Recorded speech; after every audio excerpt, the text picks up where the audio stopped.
ព្រឹកនេះដោយសារយើងបានឃើញព័ត៌មានតាមបណ្ដាញសង្គមបរិមម្នាក់បានស្លៀកពាក់ជាឯកសណ្ឋានយោធាហើយបានទៅក្រុមហ៊ុនលោកញ៉ាលេងបត្រា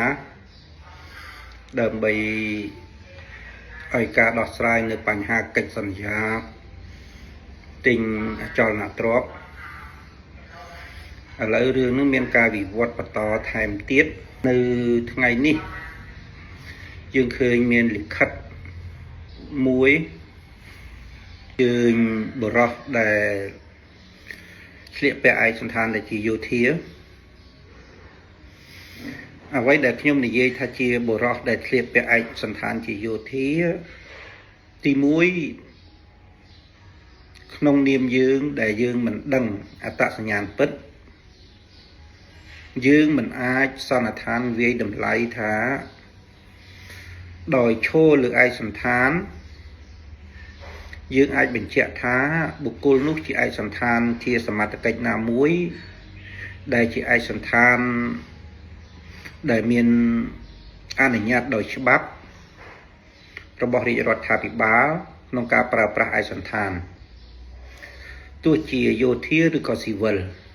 ត្រង់នឹងហើយបានខ្ញុំប្រើថាបរិសម្នាក់ដែលស្លៀកពាក់ឯកសណ្ឋានយោធារហូតមកដល់ពេលនេះបើតាមលិខិតកោះអញ្ជើញដើម្បីឲ្យបរិសនោះទៅចូលរួមក្នុងការបំភ្លឺក្នុងលើករណីការបង្ហោះព័ត៌មានតាមបណ្ដាញសង្គមតាម Facebook លើករណីដែលមហាជនបងប្អូនប្រជាពលរដ្ឋបានដឹងគឺការដោះស្រាយលើកិច្ចសន្យាទិញដូរអចលនទ្រព្យជាមួយក្រុមហ៊ុនលោកលេងនវត្រាហើយការលើកឡើងរបស់ខ្ញុំកាលពីคลิปមុនខ្ញុំថាការដោះស្រាយបញ្ហាមិនការដោះស្រាយបញ្ហាទៅលើករណីដោយបែងចែកប្រជាពលរដ្ឋដោយភេទនៃការងារទេ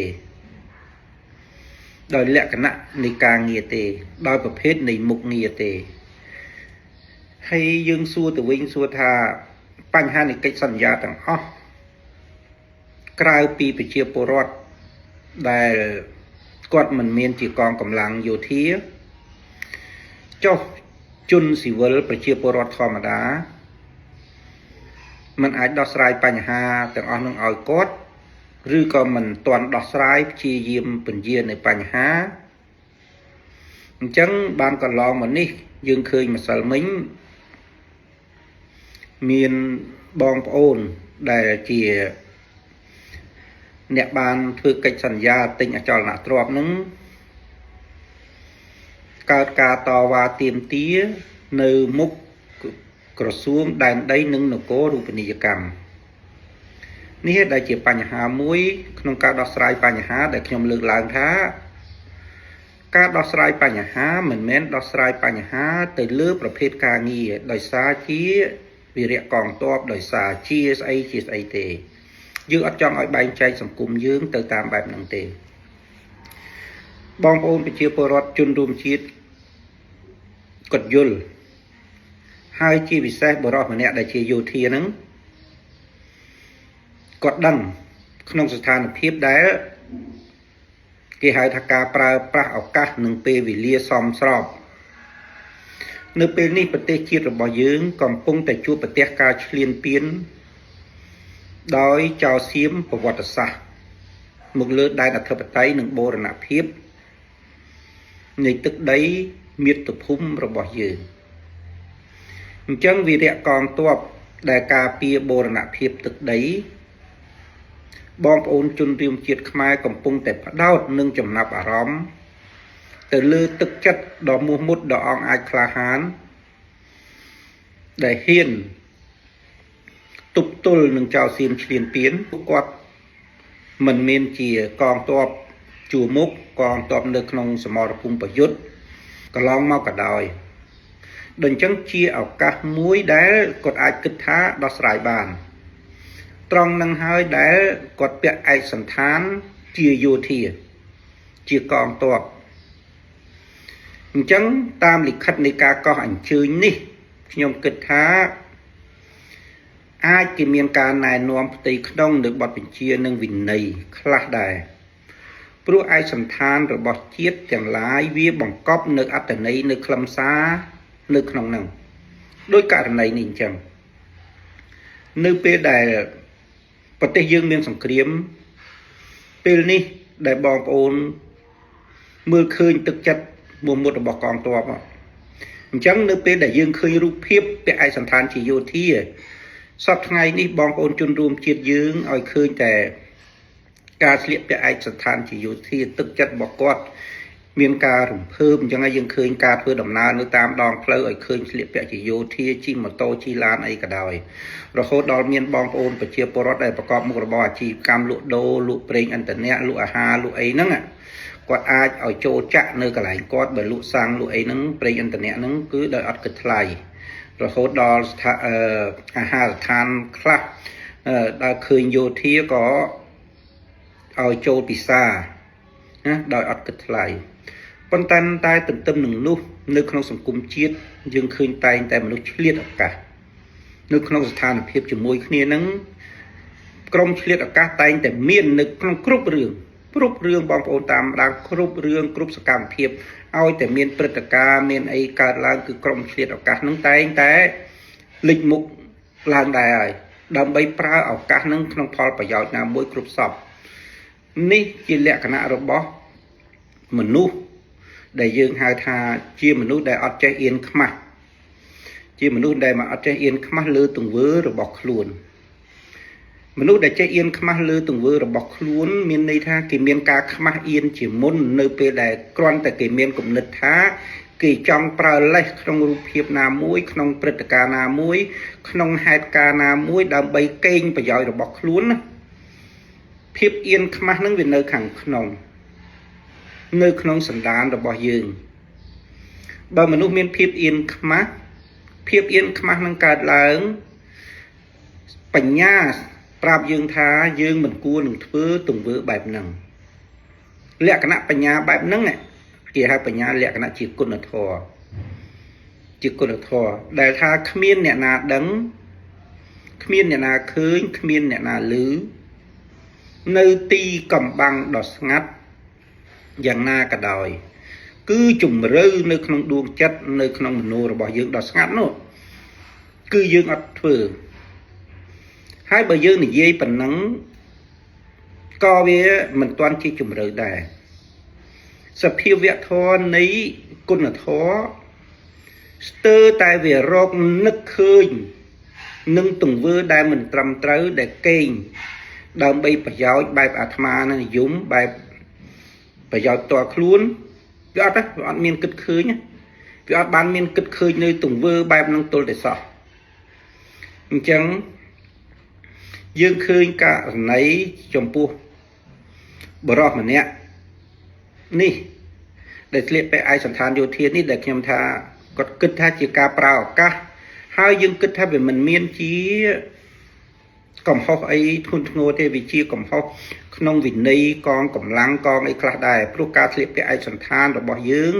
ក្នុងការប្រើប្រាស់ឯកសន្តានទៅទីតាំងទីកន្លែងណាមួយដែលមិនសមស្របដែលក្នុងបំណងជាហេតុណាមួយដូចជារូបភាពដើម្បីឲ្យមានការភ័ន្តច្រឡំរូបភាពដើម្បីដាក់សម្ពាធយើងហៅថាដល់ភាគីណាមួយដល់អីជារូបភាពដែលមិនគួរទេព្រោះការអនុវត្តនីតិវិធីផ្លូវច្បាប់ចំពោះមន្ត្រីកងកម្លាំងទាំងអស់ឬក៏មន្ត្រីស៊ីវិលក៏ដោយដែលជាមានឯកសន្តានហ្នឹងគឺសំខាន់ណាស់ជាវិន័យរបស់កងកម្លាំងជាវិន័យរបស់មន្ត្រីរាជការគឺសំខាន់ណាស់មិនអាចយកលេសនៅក្នុងឯកសន្តានផ្សេងដែលជារបស់រដ្ឋទេព្រោះមន្ត្រីជាតំណាងដែលយើងហៅថាជាតំណាងមហាជនជាតំណាងរបស់ប្រជាពលរដ្ឋយើងថាត្រូវធ្វើជាគំរូដល់ប្រជាពលរដ្ឋអញ្ចឹងក្នុងករណីនេះប្រហែលជាការកោះហៅថ្ងៃទី16នេះឃើញថាឯកសារចូលម៉ោង9ឥឡូវម៉ោងនេះម៉ោង10ហើយម៉ោង10ហើយប្រហែលជានីតិវិធីក្នុងការណែនាំនៅក្នុងការងារហ្នឹងគេឃើញថាដូចនៅក្នុងអង្គភាពរក្សាសន្តិភាពកម្ចាត់មីនតាមលិខិតហ្នឹងខ្ញុំមើលមួយផ្លែតទៅត្រង់ចំណុចហ្នឹងមានគេលើកឡើងថាពេលដែលបរិសុទ្ធនឹងស្លៀកពាក់ឯកសន្តានទៅសុំការដោះស្រាយ ពេលជួបនៅក្នុងក្រុមការងារដោះស្រាយរបស់ក្រុមហ៊ុនដូចក្នុងនោះមានមន្ត្រីសាធារណៈដែលមានវត្តមាននៅក្នុងទីនោះដែរដែលជាជនស៊ីវិលបានស្រែកបានអីនៅពេលឃើញបរិសុទ្ធដែលស្លៀកពាក់យោធាឡើងឈរឡើងនិយាយបញ្ចេញគាត់ប្រាប់ពីហេតុផលរបស់គាត់ដែលមានការលំបាកដែល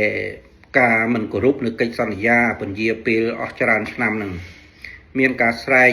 បែបដោយអំណាចដោយអារម្មណ៍មួយដែលយើងថាជាខ្វះការដោះស្រាយដោយសុជីវធម៌ខ្វះការដោះស្រាយដោយ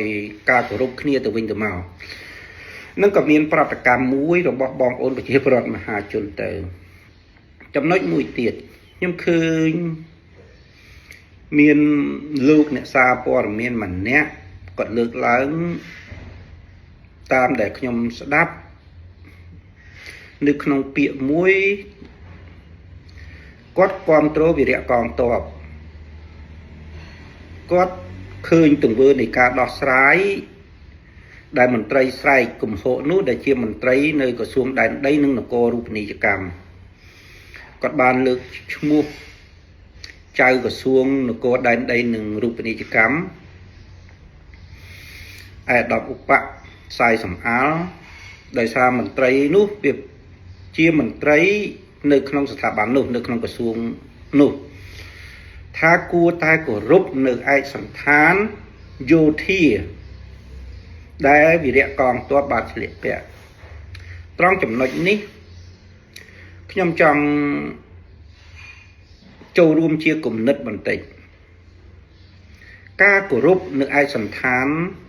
ណាមួយរបស់មន្ត្រីរាជការរបស់មហាជនរបស់ប្រជាពលរដ្ឋអាស្រ័យទៅលើបេសកកម្មនិងការងាររបស់គាត់បេសកកម្មខ្លះវាមានបទបញ្ជាបេសកកម្មខ្លះជាទម្លាប់ការងារជាប្រចាំដូចជាបងប្អូននគរបាលចរាចរណ៍ជើងគោកគាត់មានឯកសណ្ឋានជាមន្ត្រីនគរបាលចរាចរណ៍ជើងគោកនឹងឯឃើញជាបេសកកម្មជាប្រចាំអញ្ចឹងឯកសណ្ឋានដែលគាត់ស្លៀកពាក់ហ្នឹងគឺតំណាងស្ថាប័នរដ្ឋអញ្ចឹងសកម្មភាពរបស់គាត់ដែលក្នុងការបំពេញបេសកកម្មជាមន្ត្រីនគរបាលចរាចរណ៍ជើងគោកទៅលើអ្នកបើកបរអ្នកប្រើប្រាស់ផ្លូវអ្នកប្រើប្រាស់មធ្យោបាយធ្វើដំណើរដែលខុសនឹងច្បាប់បើកលើសល្បឿនប្រើទូរស័ព្ទបត់ឆ្វេងបត់ស្ដាំអត់ប្រើសញ្ញាបើកភ្លើងសញ្ញាបត់ឆ្វេងសញ្ញាបត់ស្ដាំលាក់ហ្នឹងអញ្ចឹងនៅពេលដែលសមត្ថកិច្ចនោះបានហៅឬក៏ខាត់មធ្យោបាយធ្វើដំណើរយានយន្តឯកសណ្ឋានដែលនៅនឹងខ្លួនគាត់មានទាំងសាក់មានទាំងមួកមានសញ្ញារបស់ជាតិអាហ្នឹងគេគោរពទៅលើអីទៅលើកាតព្វកិច្ចរបស់ខ្លួនបម្រើផលប្រយោជន៍ជាតិប៉ុន្តែផ្ទុយទៅវិញបើមន្ត្រីគាត់បានប្រើប្រាស់ឯកសណ្ឋានទាំងអស់នោះមិនបានបំពេញភារកិច្ចស្របទៅតាមស្មារតីខ្លឹមសារដែលជាមន្ត្រីឬក៏វិន័យរបស់មន្ត្រីកងកម្លាំងប្រដាប់អាវុធឬក៏មន្ត្រីរាជការស៊ីវិលគឺការប្រើប្រាស់ឯកសណ្ឋាននោះមិនបានផ្ដល់ជាការគោរពទៅវិញទេយ៉ាងណាមិញក្នុងករណីដែលយោធាម្នាក់ដែលខ្ញុំបានប្រើពាក្យថាបរិសុទ្ធដែលស្លៀកពាក់ឯកសណ្ឋានជាយោធានោះយើងគិតថាបើសិនជាពេលទៅដោះស្រាយនេះបរិសុទ្ធនោះគាត់ស្លៀកពាក់ជាឯកសណ្ឋានមានន័យថាគាត់ស្លៀកពាក់ជាស៊ីវិលស្លៀកពាក់ជាប្រជាពលរដ្ឋធម្មតាមានន័យថាគាត់អត់អាចបង្ហាញនៅអត្តសញ្ញាណឲ្យមហាជនដឹងទេឲ្យមហាជនបានដឹងទេឲ្យមហាជនបានចាប់អារម្មណ៍ទេព្រោះព្រឹត្តិការណ៍នេះជាឱកាសមួយដែលគាត់យល់ឃើញថាគួរដោះស្រាយទៅតាមមធ្យោបាយហ្នឹងហើយខ្ញុំចង់បញ្ជាក់ថាមធ្យោបាយដែលគាត់ប្រើនេះដែលគាត់ប្រើក្នុងការដោះស្រាយតាមរយៈឯកសណ្ឋាននេះ vì ai miên chia cầm hóc nơi không vì nơi đài vì nơi đó bác con cầm lăng và đạp một đài vì nơi không con cầm lăng và đạp một đài còn tay chia ở các mũi để quật pra đời xa quật ấy quật lùm bạ dù năm ở hai sẽ đạp quật tới quật lùm bạ dù năm ở hai chẳng dương mưa khơi thơ ca đo sài nứng kết hà rương cua vì chọp hai chẳng hai ấy bản miên lịch khất có hành chơi hai quật từ bản to thư chỉ rụp hiếp ấy xem tiết nơi bên để khơi bài nâng này mà hạt chôn chập đam ca kết ca chul mùi xem tiết đài ca chul xem mùi tiết đài riêng khác chỉ ca của đo sài tây không tới đo sài tây không tới ngặt bàn tay dựng đằng hay tha sàn hiệp khác bong ôn bị chia porot khác còn miền mặt chiều bài đo sài rồi bỏ quát đầm bay oi mà hạt chôn đằng cứ ta mình đàn trong cùng sập ngày gì chẳng đài hay vì ai đo sài ban khác đá nơi bàn hà mùi chấm luôn đài mình cổ rút nơi mình tệ vị thi rồi có cách sao để ra ca rủng lốp ấy xem những việc khơi chỉ là tập phò khát đại miền ban chỉ là tập phò khát đại chẳng ban mình đôi tay để phá mình chịu bàiក្នុងការដោះស្រាយតាមបណ្ដាញសង្គមនឹងដើម្បីឲ្យមហាជនដឹងខ្ញុំលើកឧទាហរណ៍ក្នុងករណីកន្លងមកប្រហែលជា2ខែមុនបងប្អូនប្រជាពលរដ្ឋបានចាំហើយខ្ញុំក៏បានបញ្ចេញយោបល់នៅក្នុងករណីនឹងដែររឿងសាលាជ័យថាវីនៅខាងបាក់ទូកត្រូវបានក្រសួងដែនដីនិងនគរពាណិជ្ជកម្មបានចេញលិខិតក្នុងឲ្យការរុះរើដោយសារបានចោទប្រកាន់ថាសាលានឹងបានធ្វើឲ្យប៉ះពាល់ដីសាធារណៈរបស់រដ្ឋធ្វើការកាត់ផ្លូវដែលមានការបង្ហោះមានការលើកឡើងរបស់ម្ចាស់សាលារបស់លោកគ្រូអ្នកគ្រូនៅកន្លែងនោះលើករណីថាបើគាត់នឹងរុះរើប៉ុន្តែសូមឲ្យបន្តរុះរើផ្លូវហ្នឹងឲ្យកើតជាប្រយោជន៍ទាំងអស់បើយើងស្ដាប់កន្លែងហ្នឹងយើងឃើញសុខឆន្ទៈនៃម្ចាស់ផ្ទះល្អត្រឹមត្រូវប៉ុន្តែហេតុអីដល់ពេលនេះយើងចង់ដោះស្រាយការងារមួយដើម្បីប្រយោជន៍សាធារណៈឲ្យបានត្រឹមត្រូវទាំងដែលគោលបំណងដែលយើងចង់ដោះស្រាយគោលបំណងដែលយើងចង់ដោះស្រាយគឺយើងចង់ឲ្យសាលាជ័យថាវីនឹងរុះរើគោលបំណងដែលយើងចង់ដោះស្រាយប៉ុន្តែក្រោយបើយើងអាចពិនិត្យមិនគ្រប់សពថាការដោះស្រាយហ្នឹងក៏វាមិនអាចដោះស្រាយបញ្ហាលំហូរនៃចរាចរណ៍នៅផ្លូវហ្នឹងឲ្យវាស្រួលខាងម្ចាស់សាលាជ័យថាវីហ្នឹងបានដូចជួយប្រាប់ឲ្យយើងបានដឹងបើយើងគិតមិនដល់ឲ្យយើងបានដឹងនឹងបានន័យថាម៉េចឲ្យអាជ្ញាធររដ្ឋឲ្យក្រសួងដែលពាក់ព័ន្ធបានដឹងថាគួរបើកផ្លូវនឹងឲ្យផុតដល់ផ្លូវមួយទៀតនេះជាចំណុចល្អដែលខ្ញុំមើលឃើញជាចំណុចល្អដែលហេតុខ្ញុំថាម្ចាស់ផ្ទះមានសុខឆន្ទៈក្នុងការចូលរួមដោះស្រាយបញ្ហាដើម្បីផលប្រយោជន៍ជាតិនិងសង្គមជាមួយអាជ្ញាធរតែយើងអត់បានដោះស្រាយត្រង់ចំណុចហ្នឹងដែលខ្ញុំនិយាយថាបងប្អូនប្រជាពលរដ្ឋខ្លះតាមរយៈបណ្ដាញសង្គមគាត់ឲ្យមហាជនជួយដឹងជួយរកខុសត្រូវនិងជួយមើលឃើញចំពោះគាត់ដែលរងនៅទង្វើមួយដែលគាត់គិតថាมันត្រឹមត្រូវហើយទន្ទឹមនឹងហ្នឹងក៏ឃើញយើងមានមនុស្សខ្លះក៏ប្រើមធ្យោបាយខូចក្នុងការប្រើប្រាស់បណ្ដាញសង្គមនឹងដែរក្នុងគោលបំណងផ្សេងទាំងអស់ដែលក្នុងការប្រើប្រាស់បណ្ដាញសង្គមនឹងអាស្រ័យទៅលើបុគ្គលដែលអ្នកប្រើមានអាស្រ័យទៅលើបងប្អូនប្រជាពលរដ្ឋលោកបានមើលបានស្ដាប់ហើយយកធ្វើការវិនិច្ឆ័យព្រោះនៅលើបណ្ដាញសង្គមខ្ញុំធ្លាប់និយាយហើយវាមានគ្រប់រសជាតិនៅក្នុងបណ្ដាញសង្គមអញ្ចឹងតើយើងត្រូវការរសជាតិមួយណាឬក៏យើងត្រូវការមេរៀនមួយណាឲ្យសមស្របជាមួយអធិស្ឋានរបស់ខ្លួនយើងដែលអាចយកមកប្រើប្រាស់ឲ្យបានជាប្រយោជន៍មានន័យថាយើងមើលទៅបានជាបទពិសោធន៍យើងមើលទៅបានថាជាការដឹងជាចំណេះមួយឲ្យដឹងថាបើព្រឹត្តិការណ៍អីកើតឡើងបែបណាយើងធ្លាប់ដឹងធ្លាប់ឃើញយើងមានការប្រុងប្រយ័ត្នអីអញ្ចឹងទៅដោយគេផ្សព្វផ្សាយពីទង្វើចោរលួចកោះទ្វារដោយមធ្យោបាយបែបនេះបែបនោះដោយគេផ្សព្វផ្សាយពីការបោកប្រាស់ប្រព័ន្ធអនឡាញ scam បែបនេះបែបនោះយើងឃើញជាប្រយោជន៍ដល់យើងក៏យើងយកមកប្រើប្រាស់ទៅអញ្ចឹងសាលារៀនបណ្ដាញសង្គមយើងដឹងហើយថាការងារអ្វីក៏ដោយវាមានផលជាវិជ្ជមាន នឹងអវិជ្ជមាននៅជាមួយគ្នានៅជាមួយគ្នាចឹងសំខាន់ណាស់ទាមទារបងប្អូនអ្នកប្រើប្រាស់ការស្រាវជ្រាវការតាមដានរឿងរ៉ាវមួយឲ្យបានត្រឹមត្រូវព្រោះនៅក្នុងស្ថានភាពបច្ចុប្បន្ននេះបណ្ដាញសង្គមនៅព័ត៌មានคล้ายคล้ายព័ត៌មាន fake នៅសម័យ AI នេះសម័យ digital បច្ចេកវិទ្យា AI ទំនើបនេះសូម្បីតែខ្ញុំពេលខ្លះក៏មានការលំបាកផ្ទៀងផ្ទាត់នៅមានការភ័ន្តច្រឡំខ្លះហើយរឿងខ្លះវាមានការភ័ន្តច្រឡំរឿងខ្លះវាមានបច្ចុប្បន្នភាពគឺណារឿងខ្លះវាមានការផ្សព្វផ្សាយទៅអ្នកផ្សព្វផ្សាយទៅក៏តែប្រែមកវិញធ្វើឲ្យការសន្និដ្ឋានរបស់យើងដែលយើងឃើញដំណាក់កាលដំបូងវាយកមកបកស្រាយទៅវាខុសអត្ថន័យខុសសារគ្នាអញ្ចឹងដូចជាក្នុងករណីនេះដែលខ្ញុំចង់ចូលរួមហ្នឹងចង់ចូលរួមដោយសារព្រឹត្តិការណ៍នេះទាក់ទងនឹងបញ្ហាយុត្តិធម៌សង្គមនិងការដោះស្រាយភាពត្រឹមត្រូវជូនគេហៅថាភាគីនៃកិច្ចសន្យាជាបុគ្គលនឹងបុគ្គលកិច្ចសន្យាបុគ្គលជាមួយក្រុមហ៊ុនយើងហៅថាអតិថិជនក្នុងការទិញដូរនឹងក៏ដោយ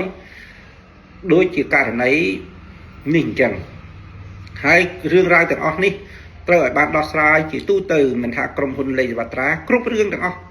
រឿងកិច្ចសន្យាជាពាក់លុយរឿងកិច្ចសន្យា